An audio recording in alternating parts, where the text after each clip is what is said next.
Cue the spotlights, shine them bright. Gonna have a grand new show tonight. With glitz and glam on the marquee. Perhaps a Tony nominee. Stars beam brightly, see them glow. Sell out nightly, SRO. It's time to applaud the Broadway Beat. Stars beam brightly, see them glow. In the footlights of a show. Life is sweet on the world's most famous street. Tickets, please. Take a seat. Cue the band. And have your feet to the rhythm of the Broadway Beat. The Broadway Beat. Broadway Beat. Hello, I'm Richard Ridge, and welcome to Broadway Beat, our behind-the-scenes look at the very best of what the New York theater has to offer. This week, it's a hilarious take on a Hitchcock classic and a hip new bohemian musical. We'll stop by a rehearsal for the new musical Passing Strange, which is getting ready to open at Broadway's Belasco Theater after a sold-out run at the Public Theater. It stars popular singer-songwriter Stu.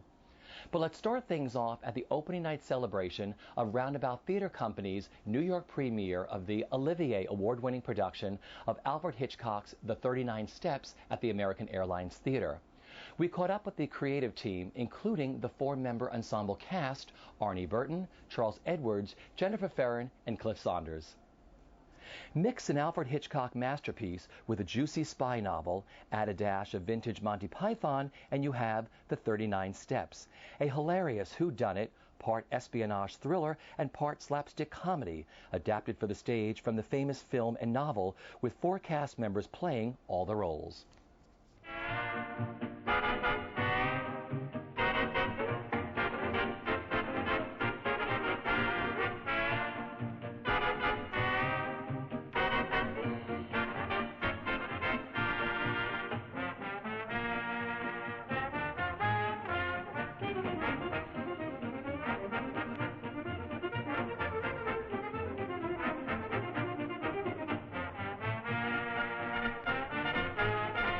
Well, it came about for me because it had existed before in various forms, and the producers thought I might be able to get it, to sort of redo it a bit and get it into the West End. So we went to the equivalent of an off-Broadway theatre in London, which was the Tricycle Theatre, and we did it with a wing space the size of my armpit, and one member of stage management. I can assure you that is not happening in New York. I've never seen so many people on stage. So tell me what it's been like bringing this show to New York and working here at Roundabout. Well, it's been marvellous because of the degree of support. I mean, it's like going to a luxury hotel, putting a play on Broadway. The West End is something in its own right, but we do not have the resources that you do, and we don't have the number of stage management, and we fly by the seat of our pants, basically. And you don't do that here, and that's wonderful, absolutely wonderful for us. Well, talk about the demands and challenges for you when you took this piece over and what you wanted to achieve with it and sort of enhance it with.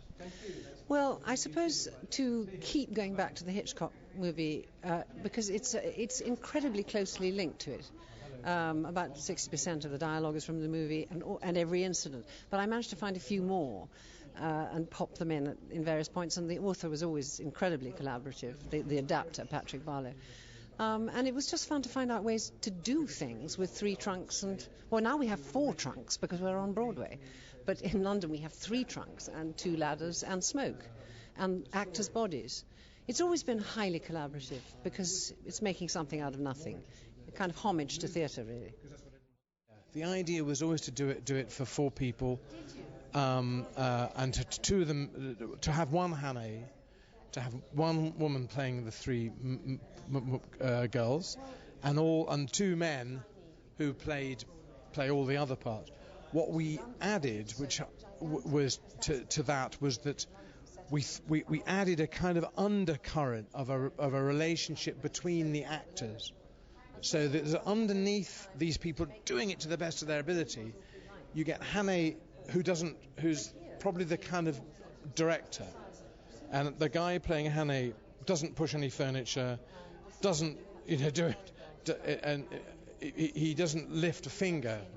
The Pamela does a little bit, but not very much, and she's also rather grand. And the two guys, not only are they playing all the parts, but they're also lifting furniture, pushing things, dragging things down, and it's quite good when you see it just beginning to crack slightly, just beginning to kind of when one of them just loses his temper with Hannay, and Hannay just tells him to get off, little things like that, tells him to get off stage and whatever.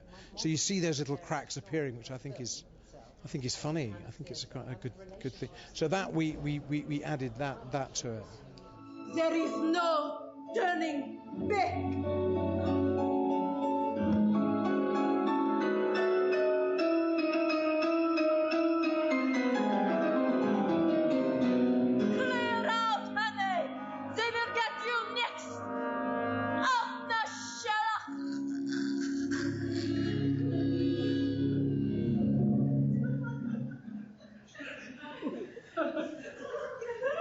Golly. Oh, it's pretty exhilarating, I have to say. It was a great crowd, and the show is so much fun. So it's just, it's just a ride. So right now I feel pretty up. I'll crash in about 2 hours. Where do you find the energy? Was the pacing the hardest thing to find? Yeah, it was. But it's also, part of the pacing, if you watch some of those old movies, some of that pace is like in the movies. Like if you watch The Women and all those old movies. So that really informs the play, and how like some of those scenes just go like they don't wait. It's like sometimes we don't even wait for laughs, which goes so against everything I stand for. But Mariah, the director, said, no, this scene has just got to go, and then the payoff is at the end. So sometimes we just like go like a bat out of hell. Well, first, talk about the roles you play in the show. Oh God, well, I don't even know how many, but basically Cliff Saunders and I, who's the other man, mysterious man, we play everyone in the movie that the leading man, Charles Edwards, refused to play. So we end up playing everyone else. And if anyone who knows the movie, it's a cast of, about 100 and 150. So we pick up everyone else from, a Scottish innkeeper's wife to, a maniacal Nazi with a finger missing, so... Yeah. Challenges for you with doing the show. You guys are never off. Yeah. It's one after another. Yeah. Talk about the challenges of doing Well, this. it is. It is like a bit like a relay race, because even if we're not on, especially Cliff and I, we're running backstage doing stuff. Like if it's the shadow puppet, we're doing that. Because Mariah's idea is that it's kind of like the concept, if you will, is that it's a small theater company trying to do the 39 steps on stage, and the leading man refuses to move any furniture, and so it's left to Cliff and me. So basically we move the furniture, play all the parts, and do all the work. But it's actually it's great, because if we had downtime, you get a little tired. So this way the momentum just keeps going, and it's fun. You have to really kind of delve into different parts of you, and there's certain parts of me that I never really thought I had, like Mrs. Jordan, the kind of upper class lady, because I'm very lower class, so and I'm not a lady yet. But it's so there's it's actually very satisfying, because I get to experience all the different kinds of characters, and they're all very different. Mr. Memory's this kind of brainiac, and recluse and academia and all that kind of stuff is his expertise, and that again is not me. But I'm a little guy and all that. But so that's very very fulfilling to delve into that world. And let's see, the salesmen, these bra and panties salesmen, they're just kind of sick and creepy and weird, but fun. And we get to switch hats and all that into, do all the characters at rapid fire speed. And how long did it take to rehearse that section of All Aboard, all that stuff? Talk about it. The section where we switched characters, that took a while, and we had to kind of, when we were first rehearsing this, we had to run it many times, because it had to do with physically how you were holding for me, 3 hats at once, switching into all the characters, and how to physically do it without the hat falling on the ground and all that kind of stuff. And I was getting, I'd whack my head with because they're hard bowler hats and cop hats, and they eventually switched one because my head was getting cut, and when you're bald like this, it shows. So I was, but I plucked for this effect, honest. But so it was the switching hats and just kind of getting, Arnie and I would get mixed up all the time with that. But so we had to run it and plug it, and I had to kind of go away and figure out, to the millimeter how to hold. And I'm literally holding one hat with my baby finger and wedding band finger and this finger.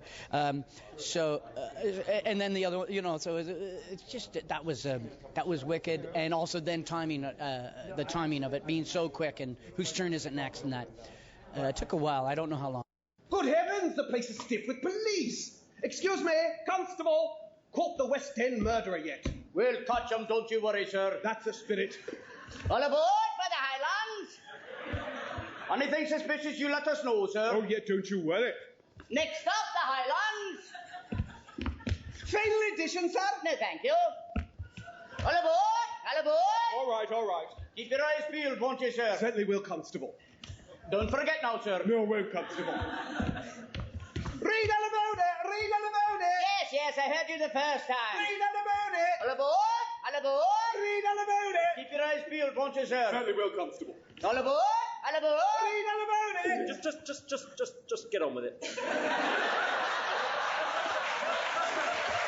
Well, it's a classic Hitchcock role, the classic wronged man who knows too much, who's on the run from everybody without really knowing him why. I mean, it's a great fun to play. There's a lot of bafflement and sort of the other great fun about it is trying to get that period movie style, 1935 acting style. Robert Donat is a fantastic Richard Hannay, but his style is 1935, and it's fun to try and recreate that and have some fun with that. You have that perfect look, because I spoke to Patrick and Mariah, and they said when you came in, as soon as they saw you after like 5 minutes, they said, that's him, we're looking no further. What did you do for your audition?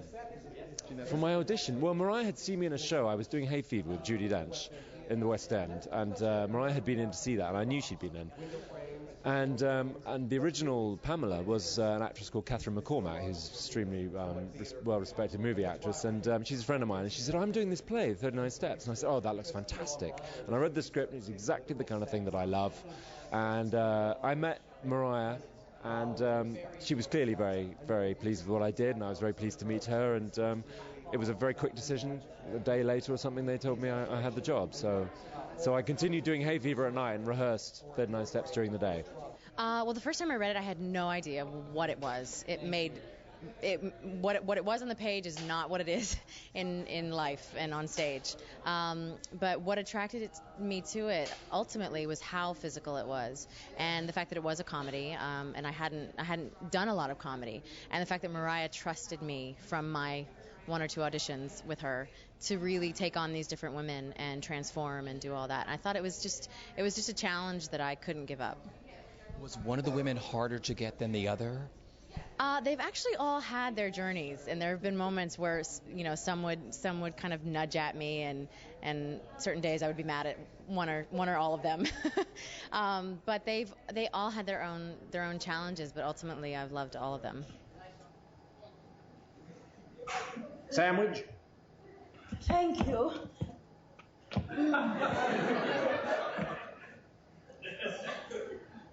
Actually, I will take my shoes off. Oh. And my stockings.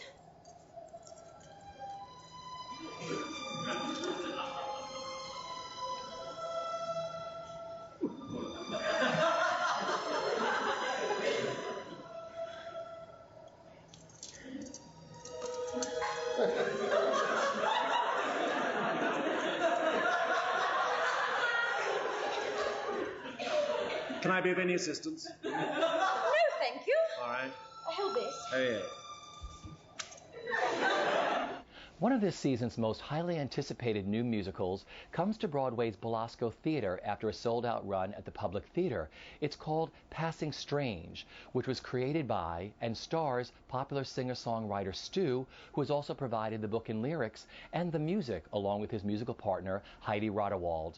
Broadway Beat was invited to an open rehearsal to catch up with the cast as they prepare for their February 28th opening. Here's a look at Passing Strange. Now the church on Adams Boulevard is usually a bore. The ladies play fans in the old men's store. The kids cut up on peeling the very back wheel. The Holy Ghost been game here since 1972. Look who's here, seems like we never see you anymore. They got real estate, college funds, jobs with benefits, homeowners, ticket funds. This place is as snooty as it gets. Look, everybody's shy. I'm not happy, but it's been a long time.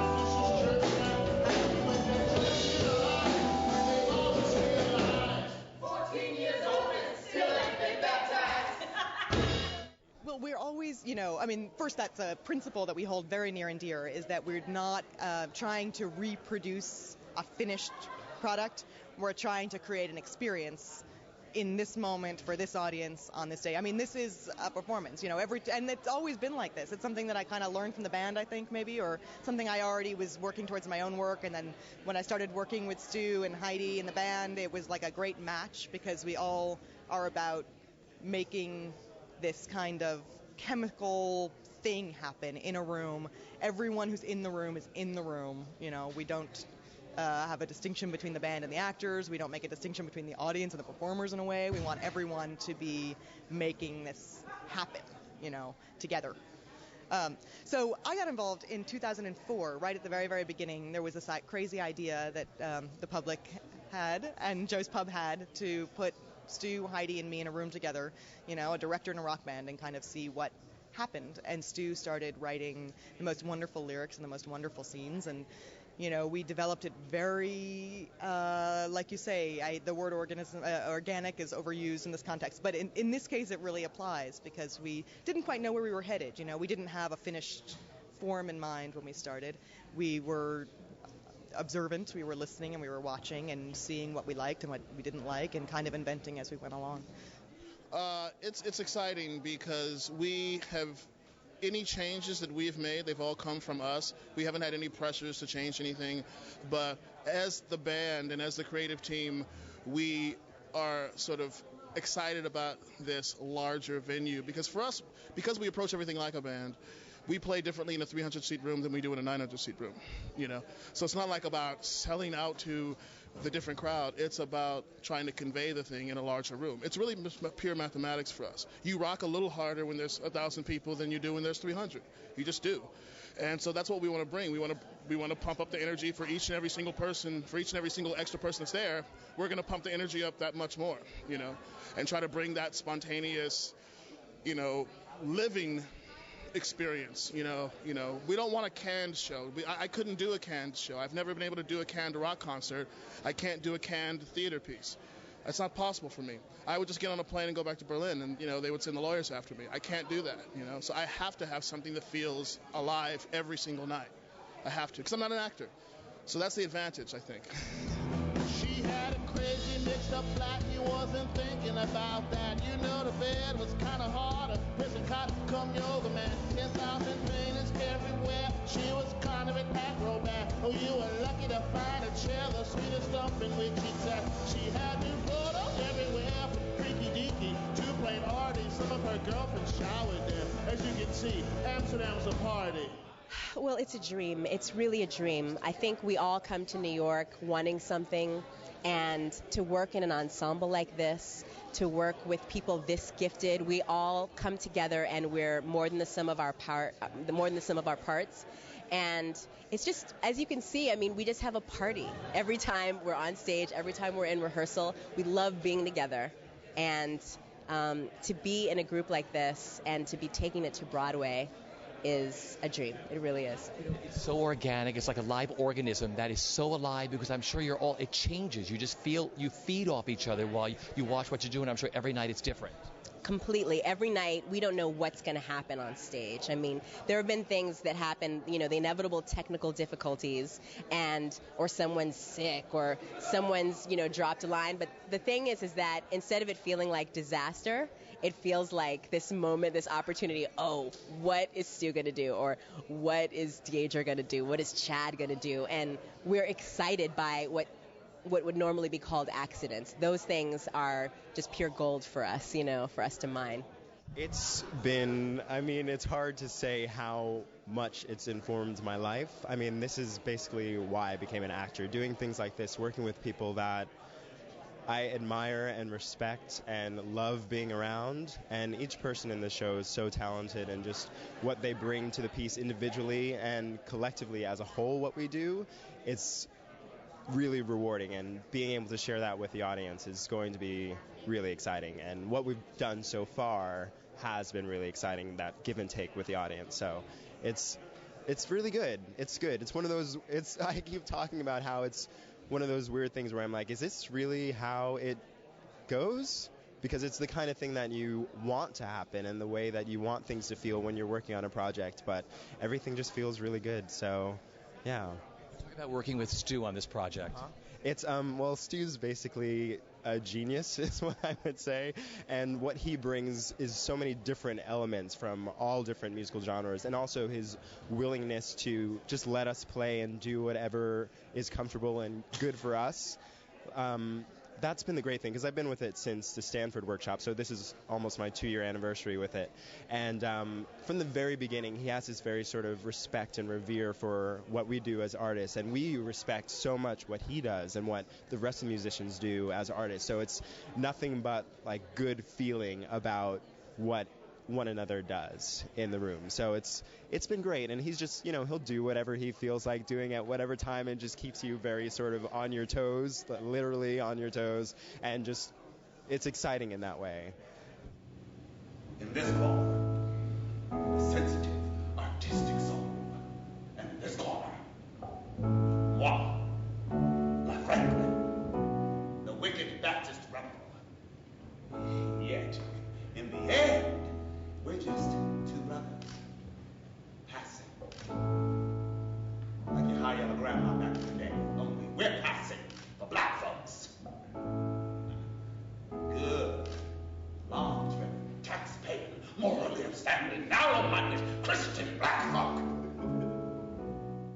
Well, it's been intense, it's been beautiful, it's been sad in many ways. I unfortunately lost my mother during the callbacks of this piece, and I think that's what I brought with me, is just the idea of playing the inspiration to this young kid who goes on his journey, like I did, was actually what I needed. I need to heal in that way. So going to Berkeley with this, Berkeley has been my artistic home, Berkeley Rep in particular. I've got my equity card there, and so it was nice to start out there and do this show there. I was there for 7 years, and I was in the Bay Area for 10 years and then moved here. And so the idea of like doing a joint production with Berkeley Rep and the public was primo. And I think that we became closer and I think spiritually connected. And there's a lot of love and passion on stage that and I think a lot of times frustration, because all these good, brilliant, creative voices, and it brings out amazing sparks. And I think that's what people saw at the public. Yeah. And what's been the best part of the experience now rehearsing for Uptown, like in this room? So I'm sure it's going to change a little bit. Yeah. It's going to change a little bit. I think the fundamentals of all the research that we've done, things will stay the same, but we're going to continue to hone it and just, make it just even more crystal clear and vibrant and just see, just see how far we can go with these ideas and thoughts and make them just dance and sing. Yeah.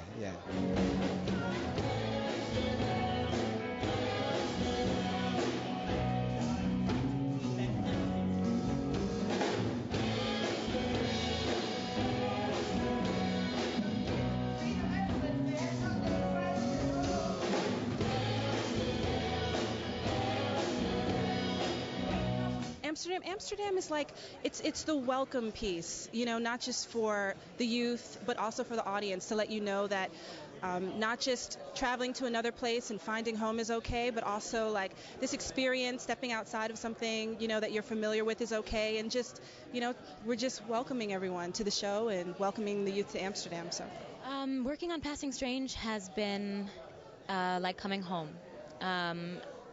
I was saying to somebody else earlier that I grew up here in New York, and I was very happy, and I grew up half black and half Jewish, and so all of that was great because I grew up in New York and my parents are lovely, but there's always been that sort of where do I really belong thing, and when I discovered this piece, when I read the script before my audition, I was shocked and so thrilled, and just the idea of a coming-of-age story that is a lot about trying to figure out where you fit and being sort of on the edge of cultures and of who you think you are and how you define yourself, and also having it be so much about the love of music. This kid's first love and only love really is music, and I just related to that, and I relate to these words, and I think Stu's writing is so beautiful and so poetic, and I think all of these people are so talented, so I just feel really lucky and fortunate. It's been a wild ride. I joined the show back in 2005 at Sundance. We were doing a workshop at Sundance, and it was just a pile of papers. It was a one act that he'd been working on since I think 2004, and the journey has been quite exciting over this, I guess, what's been 2-3 years now. It's been, it's always brand new. We're always trying new things out, and the cast and the design team is so supportive that we can really just give our 2 cents and things that we want to try, and it's always embraced with open arms. It's been a lot of fun. You're playing young Stu. Yes. So what is it like working with him and just talking to him and working on this project? It's what's really exciting is that he thinks musically, and I love that. I love that he really is open to whatever ideas you want to bring to your character, and he really encourages making my track sort of as original and personal as possible. I think that's the essence of the show, is that you have a cast and a band that celebrates who they are personally, and you get to just enjoy that ride on stage.